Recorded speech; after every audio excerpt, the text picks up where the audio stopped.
আমার ভিডিওতে সবাইকে স্বাগত জানাচ্ছি। আমরা আজকে কথা বলব যে বেশিরভাগ স্টুডেন্ট IELTS স্পিকিং করতে গিয়ে কি ভুলটা করে। আমরা সবসময় দেখি যে মানুষ IELTS স্পিকিং করতে গিয়ে ১ম এ তারা একটা পিডিএফ পড়ে অথবা তারা কারো সাথে কথা বলে অথবা Facebook, YouTube এ পার্টনার খোঁজে অথবা টপিক ওয়াইজ তারা স্টাডি করতে থাকে। সো আসলে আপনি যখন পিডিএফ পড়ে কারো সাথে কথা বলে কোনো ইমপ্রুভমেন্ট করবেন না, তখন আপনাকে বুঝতে হবে যে আপনি আসলে ভাষা কিভাবে শিখেন সেটা আপনি ক্লিয়ারলি বুঝেন নাই। আমার ভিডিওটি মনোযোগ দিয়ে শুনুন তাহলে আপনার স্পিকিং এর প্রিপারেশন নিতে অনেক সহজ হবে। আপনি যখন কারো সাথে কথা বলছেন আপনার লেভেলের, ধরেন আপনি A1 লেভেলের, যার সাথে কথা বলছেন তিনিও A1 লেভেলের।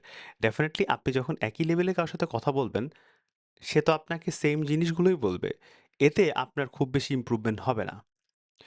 আপনি বারংবার পার্টনার খুঁজতেছেন, পার্টনারের সাথে আপনি রেলেভেন্ট টপিকে কথা বলছেন এবং আপনার লেভেল এবং তার লেভেল একই হওয়ার কারণে আপনি তার কাছ থেকে নতুন কিছু শিখছেন না। এবার আসেন পিডিএফ পড়াতে।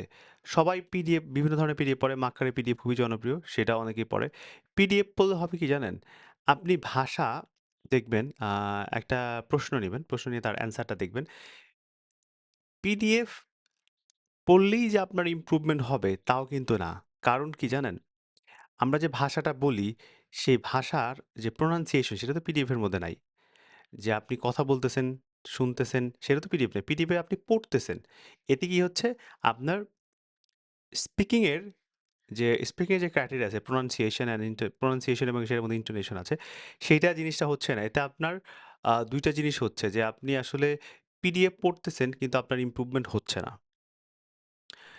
এবং ফাইনালি আ যারা কিনা গ্রামার বা ভোকাবুলারি পড়ছে তাদের তো ইমপ্রুভমেন্ট আরো কম। স্পিকিং এর জন্য তারা পার্টিকুলারলি ভোকাবুলারি পড়ছে এবং গ্রামার পড়ছে। আপনি এই ভুলগুলো করছেন এবং আপনি বুঝতে পারছেন যে এগুলো ভুল কারণ আপনি ইমপ্রুভমেন্ট করছেন না। আপনি আপনার ল্যাঙ্গুয়েজকে ইমপ্রুভ করার জন্য আ আপনাকে আগে বুঝতে হবে কিভাবে আপনি ভাষাটা শিখেন। আপনি যদি একবার বুঝে যান যে আপনি এইভাবে ভাষাটা শিখেন তাহলে আপনার জন্য খুবই সহজ হবে আ বুঝতে পারা যে আসলে আপনি আ যে ভাষাটা শিখছেন এবং সেইটা প্রপার ওয়েতে বা সঠিক উপায়ে শিখছেন কিনা। এইজন্যই আমি তৈরি করেছি পডকাস্ট, যে পডকাস্টগুলো আপনাকে মারাত্মক রকম হেল্প করবে স্পিকিং এ সফল হইতে। এবং 90% কেসে মানুষ দেখা যায় যে তারা 5 পেয়েছে বা 6 পেয়েছে তারা 7 এ নিবে। অনেকদিন ধরে বন্ধুর সাথে কথা বলছে, পিডিএফ পড়ছে, কোনো ইমপ্রুভমেন্ট হচ্ছে না। তাদের জন্য পডকাস্ট মাইলস্টোন। পডকাস্ট কেন মাইলস্টোন? কারণ হচ্ছে পডকাস্টের মধ্যে আপনি সবকিছুই পাচ্ছেন। ভাষাটা আমরা যেভাবে অ্যাবজর্ব করি, ১ম কাজ হচ্ছে সেইটা বুঝতে পারা এবং তারপরে হচ্ছে সেটা ইমপ্লিমেন্ট করা। কারো সাথে কথা বলা, পিডিএফ পড়া, গ্রামার পড়া, ভোকাবুলারি পড়া না। ভাষা কিভাবে শিখি সেটা বুঝতে পারা এবং সেটা ইমপ্লিমেন্ট করা বা প্রয়োগ করা ভাষা শেখার সময়।